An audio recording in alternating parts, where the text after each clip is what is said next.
So today we're going to look at that last city. And if you look, when we visited Antioch, Little Antioch was the first real stop after they hit the mainland again. But things did not go well. They started to have some conversions. They started to have some people coming to faith. And then essentially they were chased out of town. The second stop, Iconium, similar thing. Started to bring some people to faith, started to have some success, and then they got word that the leaders in the area were plotting to not make very nice with them. So they packed their stuff and boom, on to the next city. So last week, we touched down in this little town called Lystra. If you're British, that is called Lystra. Just so you know, I didn't know the difference. I always called it Lystra. I guess I'm a Brit at heart, didn't realize that, but this Belgian boy, I guess, is a Brit at heart. I didn't realize it. So in Lystra, things really got out of hand. They met opposition, and they didn't just meet opposition in Lystra. They met opposition that had been accumulating from the previous two cities. So all three sent the ugly to Lystra, and then they end up basically stoning Paul and then carrying his quote-unquote lifeless body out of the city. Now, when I say stoning, that usually is a big deal. Like, that means you're going to kill somebody. This isn't like you're taking a rock and you got a stray dog in your yard and you're like, move on, get out of here. No, this was, we're taking the big rocks and we're going to chuck them at the most vulnerable parts of the body. This is a very real deal. So to assume that Paul was dead was actually more what they were expecting. But he wasn't. And so he continues on. He gets up the next day and they move on to Derbe. So Derbe kind of changes everything, okay? But before we get there, let's talk a little bit about America's favorite pastime for the summer. It's not football. It's baseball. Sorry about that. It's okay. You're young. You don't know. Baseball it is. So summertime baseball, right? We know that teams and players have worked really, really hard. They've worked incredibly hard to try to have the best seasons that they can have. But not every team and not every player ends up with the success that they were expecting. Some end up with just average seasons. Some end up with really below average seasons. If you're in Michigan and you're a Tigers fan, we've had some really good years and we've had some really bad years. You know, it just is what it is. And we know that because we have good years and bad years, everybody's put forth the effort. Everybody's done the hard work. Everybody's trying to do their best. But there are things out of their control that really have to have you stop and think about why things didn't go well. Things like injuries, some bad calls, umpires getting a little crazy, illnesses, managerial decisions. Toward the trade deadline, we have trades that happen, right? These things are all out of a player's control or all out of a team's control. But in the end, when you're looking at them, you're like, we're not having the success that we wanted. So I use the baseball illustration to take a look at some characters that we've been talking about, Paul and Barnabas. And it's not their fault that they didn't have success in the first three cities of the last 3 weeks. They put forth the effort, but their results were hindered by some outside influences. The Jewish rabble-rousers, the disgruntled Gentiles, political leaders who didn't favor them, and ultimately the spiritual forces that were working against them all that contributed to what looks like lackluster results the last 3 weeks. But was it really lackluster results? Because, you know, sometimes our best efforts are hindered by things out of our control, and our goals and dreams seem to be rather unsuccessful. But is that really the case? So let's talk about baseball again for just another second. Does anybody in the room know who holds the best all-time batting average in baseball? It is not Mickey Mantle. It is not Babe Ruth. Who? Ty Cobb. Who said that? Look at this. We have two people that said Ty Cobb. Okay, smart Alex. Do you know what his batting average was? 3 what? Little higher than that. 366. 366. That's pretty good, right? So let's put it into perspective. That would put him number 1 on the list. So another name you might know, Lou Gehrig. Lou Gehrig's number 19 on the list with 340. Anybody know Wade Boggs? Wade Boggs, right? Number 39. He's a 327 batting average. Joe DiMaggio, number 48, with a 324 batting average. In roughly 150 years, there have only ever been 42 players to hit over 400 in a season. Over 400. For those of you that don't know baseball, that means they hit 4 balls out of every 10 they hit, or they were pitched at, okay? That's less than 50%. And of those 42 players, there are 5 players who did it in multiple seasons. 3 seasons to be exact. So think about that. 150 years, all of the players who ever played baseball, 42 players hit over 400 in a season. Now, do we have anybody in the room who was born in 1948? Anybody close to 48? Denny, what year were you born? 1949, okay? So the year before Denny was born, and we all know how old Denny is, okay? The year before Denny was born was the last time a player hit over 400 in a season. Think about that.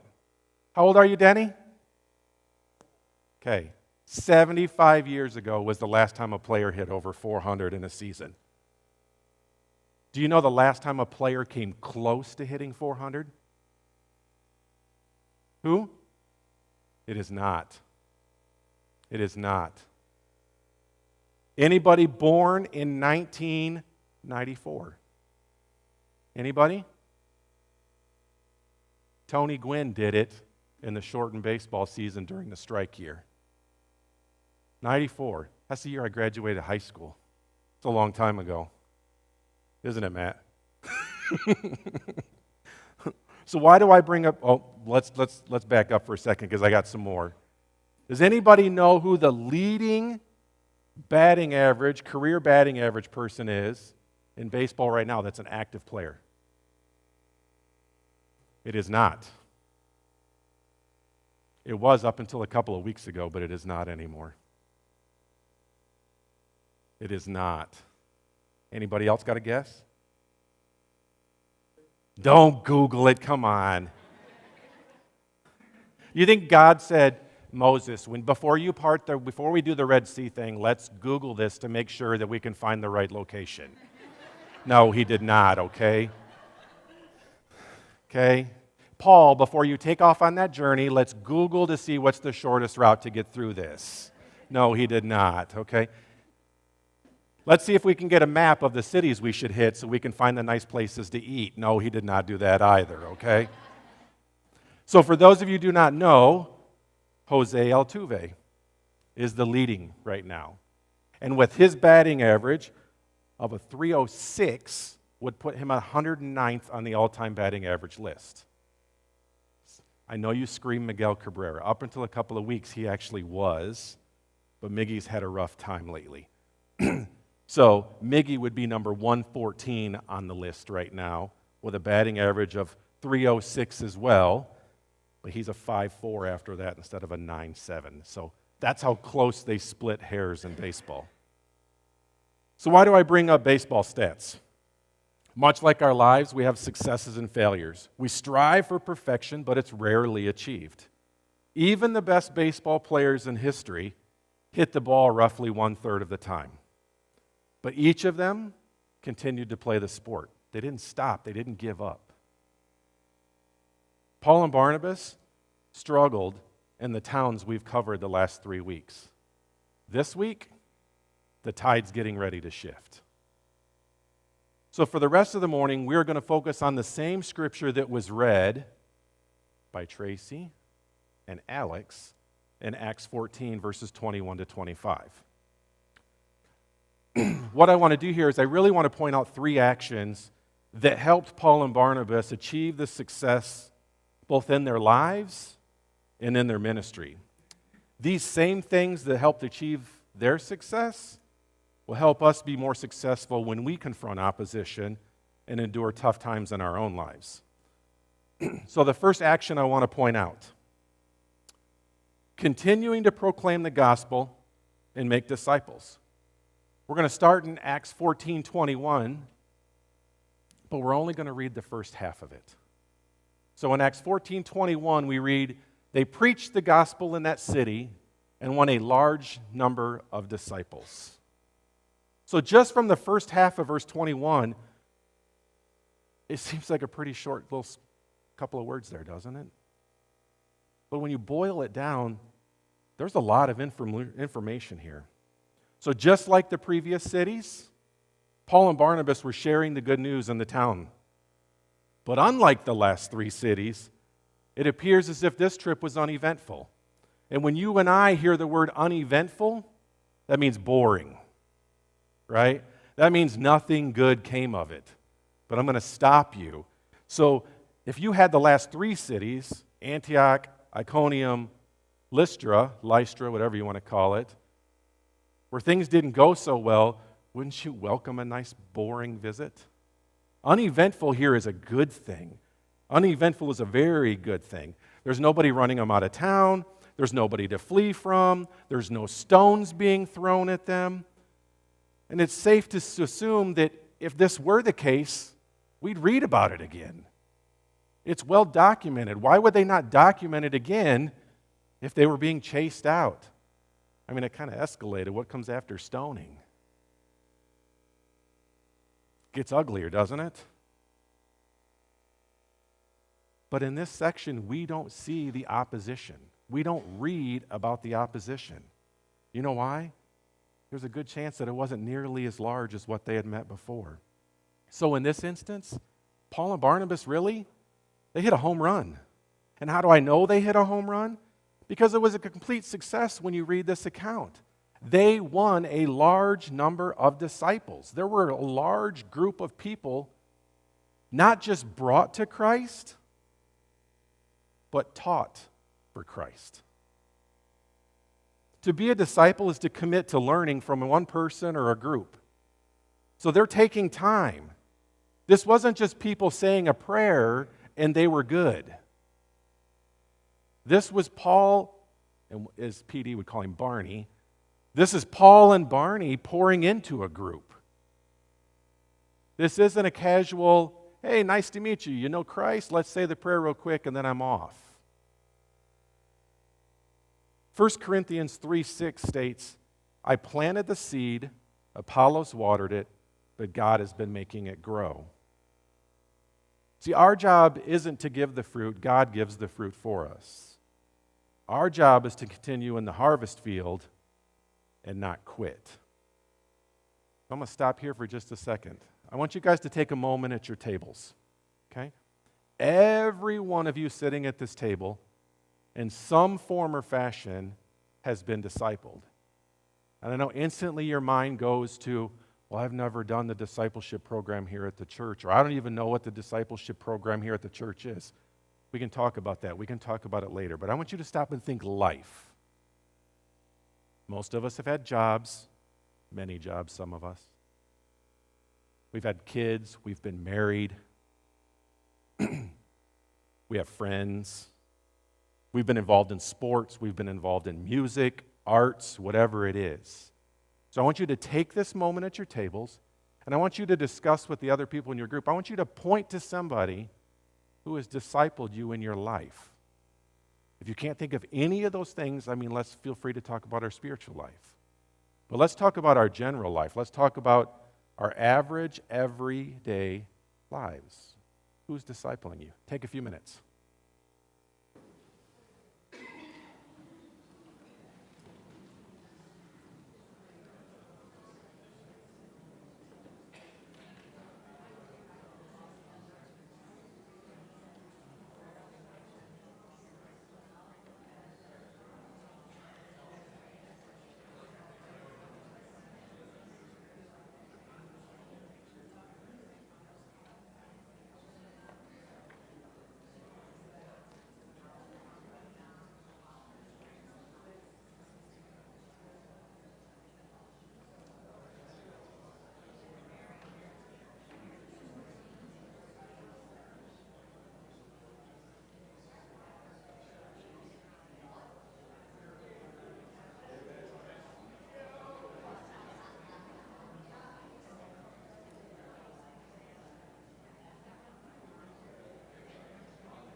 Let's wrap it up.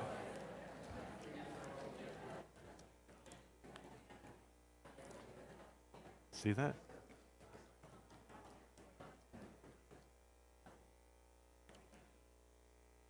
You know what's great is when you can stand up here and you can hear genuine conversation. It's not small talk. It's not, how's the weather today? How's your kid? No, I could hear the room. There was genuine conversation about people who have been discipled in their lives, and not just in the spiritual realm. So my prayer is that each one of you sitting at this table will, A, be discipled, and B, be discipling somebody else. Whether that's life or spiritual life. It doesn't matter to me, but pouring into somebody else is a great opportunity to get to know people and then eventually share the gospel with them. So continue to do that. Continue to learn, continue to grow. So let's get back to our message here. Now, I don't know about you guys, but after having 3 visits where things did not go well, I would have been absolutely pumped to have some success. You know? You ever watched a kid on the baseball diamond? They strike out first time, they strike out the second time, and then it doesn't matter if they hit a foul ball. They made contact with it, and they are absolutely excited, right? They are stoked. They may even try to run, and then you got to reel them back in. Maybe the wrong way if it's a T-ball thing, right? But think about this. What might have changed if Paul and Barnabas had seen this level of success on their very first stop? Think about it. Could they have stayed focused on God's mission? Or would it have been about them? Could they have managed to keep their pride in check? Would they have continued on? Or would they have thought, this is the end of the line. We batted 1,000, we're out. You know? It's really easy to quit when things are going really, really good. Everybody wants to get out at the top of their game, right? So would they have continued on? Every summer, my wife and I, for the last 7, 8 years, maybe 10 years, heck, I don't know, I've lost count, go to the county fair. Anybody else go to the county fair? Okay, there's a few of you here. Any of you watch sports, little kids sports, over the years? Okay? So when you go to the county fair or you go to a little kid sports program and they get up, this happens all the time at the county fair, and okay, my daughter's not in here, is she? Okay, I'm safe. So the very first year my daughter showed pigs at the county fair, she killed it. Okay? I mean, she absolutely crushed it. So the moment we got back to the camper, you know what she said? Next year she took 3rd overall, okay? Next year she said, I'm going to win the big one. I'm going to win the whole thing. And then next year came around, and you know what happened? She got her butt handed to her. Okay? And it wasn't because she didn't prepare, and it wasn't because she didn't have a good animal. There's a certain amount of luck that rolls with this thing, right? You get a judge who doesn't like it. And the same thing happens in sports. Little kid gets up there and they crush the ball on the first hit. And they're faster than everybody else, and they run all the way around all the bases. Or they get the football and they run it back for a touchdown on the first one. Now every time they hit the ball or touch the ball, it's either a home run or a touchdown. But is that reality? It's not reality, is it? So there is something to be said about being persistent in the face of failure and opposition. Remember that. You're not always going to win on the first try. And if you do, you will rarely win on the second one. Okay? The second action I want to point out is prioritizing the needs of people in the midst of difficulties. We're going to read the second half of verse 21 here. Then they returned to Lystra, Iconium, and Antioch. Verse 22, strengthening the disciples, encouraging them to remain true to the faith. We must go through many hardships to enter the kingdom of God, they said. In verse 24, after going through Pisidia, they came to Pamphylia, and when they had preached the word in Perga, they went down to Attalia. So if we look at our map here, look They gave me a, yes, I love it, Ryan, thank you. We have Derbe, which is where they're currently at, and now they're going to go the return route. Lystra, Iconium, Antioch, and then they went down to Pamphylia, Perga, and Attalia, I don't care how you say it, the A word right there. And then eventually they're going to make their way all the way back over to big Antioch, not little Antioch. So when we travel, quite oftentimes there is more than one way to get to a location. There is the fast way, and then there is the slow way, or the Nashville way, because there isn't a fast way anywhere from here, okay? It just happens. You guys were deprived of any major highways in Nashville. The big city of Olivet, where I am from, we have this glorious beast like 2 miles from my house that you can hear all the time. It's fantastic. So looking at Paul's first trip, we can see that as they are making their way back to big Antioch, they didn't have to go this route. As a matter of fact, that's kind of a strange route to go, especially when you know that right here, there is a highway that literally runs like this. So if you were looking to save time, you would have jumped on the highway, right? And that highway was maintained by the Romans, was in great shape, it was protected, and you could have got there quick. But this trip isn't about quick. This trip isn't about getting somewhere fast. In simple terms, this trip was about people. They needed to go back the way they came because the mission before them was about people, not about speed. Now you're stopping and thinking, you're like, but why would they go back to these 3 cities where they were absolutely hated? Is that the route you guys would have taken? I mean, it's not the route I would have took. I would have found some other little dinky cities up in this area to visit. Maybe they had better food, nicer places to stay. I wouldn't have gone back to 3 cities that basically chased me out and tried to kill me. But again, the disciples knew that the converts they had raised up on their journey were the people that they needed to see. Paul and Barnabas in verse 22 that we just read knew that they must go through many hardships to enter the kingdom of God. The passage uses the term we. We must go through, not them, not I, but we. Paul is telling us as Christians, we, meaning all of us, will go through hardships. And how do I know this? Because we've seen it. We've read it. The last 11 weeks, we have watched Paul. Paul experienced this firsthand. He was no stranger to the struggles that the believers would face. How do I know this? Because first of all, he was the guy creating the opposition in the beginning. He was the guy who was going to stir up trouble. And then when he came to Christ, he's not the guy causing trouble anymore. He's the guy feeling the wrath of it. You ever done something or created something and then it turns against you? That's Paul, right? How about this? Any of you have kids, right? They can be perfect, and then sometimes they'll just turn into monsters. It just happens. They turn against you, and if you have more than one, they'll gang up on you. And if you have 4, they really gang up on you. Okay? But there's always one in a group of 4 who are like, I want to be the good kid. I'm going to stick with you. Okay? Remember that. So love that kid. Okay? But it's not enough that he experienced it firsthand. He knew that as he was being opposed, his new believers were watching. He knew they were watching him go through difficult times. They were there, his brothers and sisters of the faith were there when he was stoned to death. Near death, whatever you want to call it. How refreshing is that? Oh yeah, let's believe in this new thing, and then they go out and they almost kill this guy. Makes you want to join, doesn't it? We all sign up for that. Did you know that?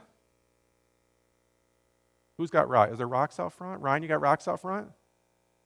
Not big ones? Okay.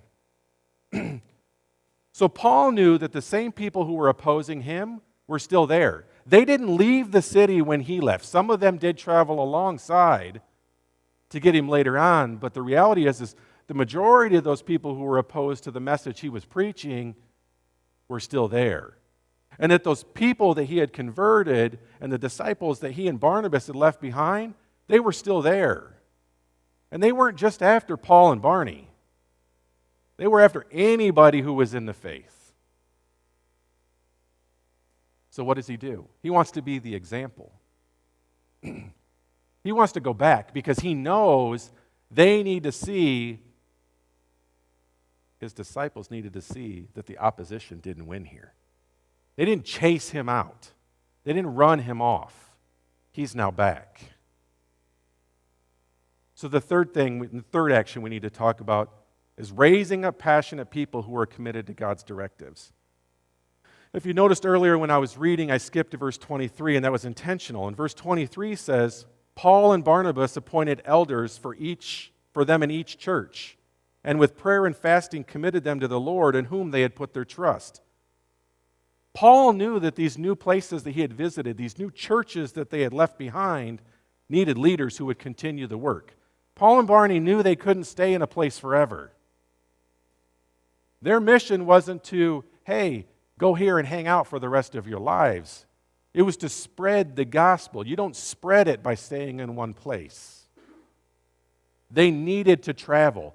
They needed to touch town after town after town. But they didn't spend just a day or two in town.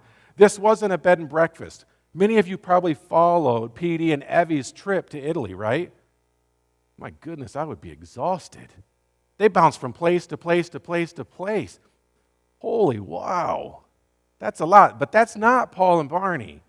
Paul and Barnabas knew they needed to go to a place for weeks or months and help build these disciples in their faith. These people, though, as they started out, they were ordinary people. They were you and I. And the ones that were passionate were the ones that were chosen to continue what they had done. Their new purpose would be to teach, model in the communities in which they lived. We see later on that Paul would continue to communicate and encourage these leaders. We see this in the New Testament as he writes to Corinthians and Galatians and Ephesians and Colossians and Thessalonians, even Timothy and Titus. In his letters, he provides correction, he provides clarification, and he provides confidence to those he is writing to. So now that we've covered the verses, what can we take from it? What can we learn from Paul and Barnabas? You're saying, wait a minute, that was 2,000 years ago. They didn't have iPhones, they didn't have internet, they didn't have automobiles. But the reality is Scripture is timeless. So when you read it, learn to apply it to your life. Learn to figure out where you can focus on what God is telling you. Satan is still Satan. He didn't change because we got iPhones. He didn't change because we have the internet and automobiles, airplanes, these things. But there are really 4 lessons today I want to point out to you, okay? The first lesson I want to talk to you about for applying to your life is sharing your faith, okay? You should share your faith with those God brings into your life. On every stop of Paul and Barnabas' journey, first missionary journey, they shared the good news. It didn't matter if it was to Jews, to Gentiles, to pagans. Anybody who would listen, they shared it to. I'm not convinced that maybe at times they didn't just share it to share it, even if nobody was listening. Because you never know when somebody's going to catch it, right? And not only did they share it, but they shared it in an appropriate way. They shared it in a context with a message that those people that they're sharing it with could understand. If you claim to be a follower of Christ, and I know many of us in this room do, and listen, there are some of you who are not yet to this point, and I'm okay with that. I would love to get you to this point. I would love to get you to the point that you can put your faith and trust in Jesus Christ. But as you listen, I want to leave you with this, okay? If you're going to be a follower of Christ, we must follow the Great Commission in Matthew 28, verses 19 and 20. It applies to you. It's not optional.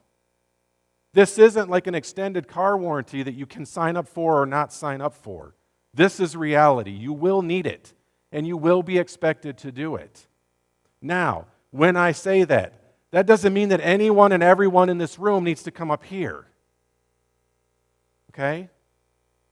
It doesn't mean you need to go down to the park downtown and hold your big sign up that says, heaven or hell, make your choice. Right? We see those people, right? I'm not asking you to do that. If that's what you feel inclined to do, get out and do it. But at some point, you need to be sharing Christ. And I don't want the excuses. I really don't. Because here's the deal. We just had a session a couple of minutes ago, about 20 minutes ago now, where I asked every one of you at your tables to talk about who discipled you. There was a lot of discussion. So those same people that are already sharing life with you is where you need to be sharing Christ. It could be at work. It could be in the coffee shop when you're meeting with some friends or some old classmates. It could be at lunch when you're meeting with somebody, a girlfriend, a guy you know, a business acquaintance. It could be with your children. How about easy? They're a captive audience, right? It could be your spouse. There are many of you here that are here by yourselves, right? Where is your husband? Where is your wife? And are you sharing? It's not an easy conversation, I'll guarantee it. It never is. A lot of you have young kids. But I got practice tonight. I got this tonight. I got this event tonight, that event tonight. Yeah, you do.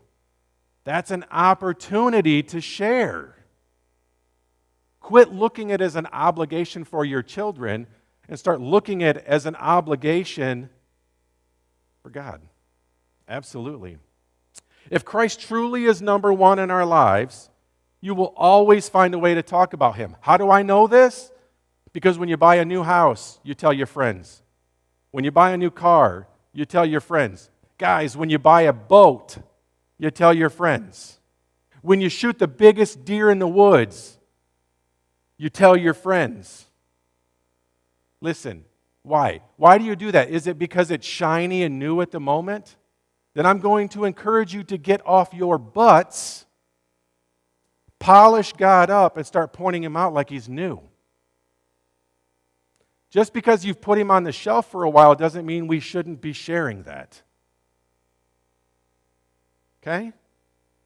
Romans 1:16 says, "For I am not ashamed of the gospel, because it is the power of God that brings salvation to everyone who believes, first to the Jew, then to the Gentile." The second application I want you guys to take a look at is I want you to pray during times of opposition.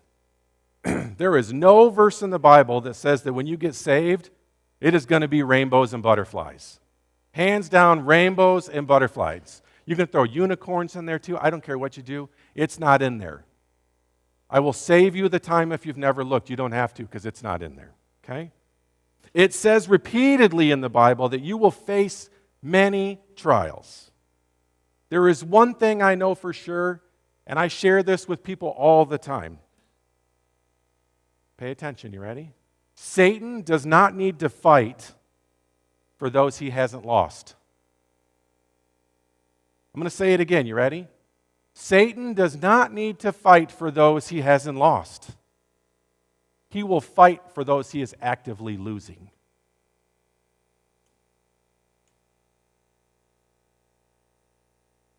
Many of you sitting here have been through hard times. Just when you think things are going great, you get knocked back down, okay? You will feel it. I will guarantee that if you are a Christ follower, you will feel opposition. And you will feel it from the most unlikely places that you would expect. Work, family, friends. These people are all supposed to have your back, but they don't. And they won't, because Satan will use anything he can to disrupt us. So you have two choices when things get ugly. You can give up, and you can let him win. Okay? Let it cripple you. Let it stop your journey. Let it turn you away from God. But I can tell you that if you choose the second option, which is when you give it to him and you rely on him, he'll help you get through the hard times. He won't leave you. And there's a good chance that you're feeling this because Satan is trying to stop you from something God has already called you to. Again, he will fight for those he is actively losing. So as you do this, I want you to pray for strength, and I want you to pray for those that oppose us, that God will change them. In Joshua 1:9 we read, "This is my command. Be strong and courageous. Do not be afraid or discouraged, for the Lord your God is with you wherever you go." He's there. He's there even if you don't call on him. But your kids are in the house too, right? You just assume they're in the house. And every once in a while you say, "Hey," for me it would be Addison, Braylon, where you at? "Come over here." We let our crazy new puppy out, right? I'm looking, where's this dog? Where does she run off to today? If we don't call on God, he's there, but don't expect him to come to your defense. The third thing I want to do is I want you to encourage fellow believers who are seeking to serve God. We have heard many times in this series about telling our story so that we can tell his story. And that has been a phrase repeated over and over and over. And I want you to use your experiences and your struggles to encourage those that are going through something similar. How many times do you talk to somebody like, "Oh, I've been through that. Oh, I know so-and-so, they've been through that," right? But when's the last time you took a moment to write a note, make a call, send a text message, get together over coffee, even share a hug with somebody that you know is struggling? Nothing makes my day as a dentist more than when I get a note from a patient. Not a bad note. I like the good notes, okay? And I'm not going to say they're not always good notes. Most of them are, but I keep those in a stack on my desk. And I do that because when I'm having a really rough day, I have instant encouragement right there that tells me, keep going, you're doing the right thing. Okay? There are people in this church that do this. See this? It's not blank, I promise you. Okay? It's not.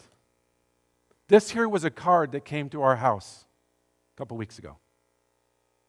There is a person in this church, and I won't mention her name, but I love her for it.